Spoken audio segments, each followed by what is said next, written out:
अध्यक्ष महोदय, हे भाषण करताना माझे मन अत्यंत जड झाले आहे.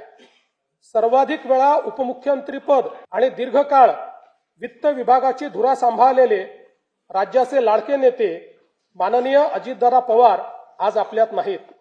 त्यांच्या जाण्याने राज्याच्या सार्वजनिक जीवनात आणि प्रशासनात कधीही भरून न निघणारी मोठी पोकळी निर्माण झाली आहे. त्यांनी एकूण 11 वेळा राज्याचा अर्थसंकल्प मांडला. अजितदादा व अर्थसंकल्प हे नाते दृढ झाले होते. त्यांच्या करड्या शिस्तीमुळेच महाराष्ट्राची वित्तीय स्थिती कठीण काळातही स्थिर राहिली. काम करणारा माणूस ही त्यांची ओळख आणि त्यांनी दिलेली विकासाची दिशा आजही आपल्याला प्रेरणा देत आहे.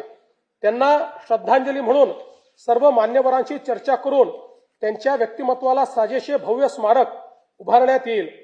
तसेच त्यांच्या नावे गतिमान नागरी सेवा पुरस्कार देण्यात येईल असे मी जाहीर करतो.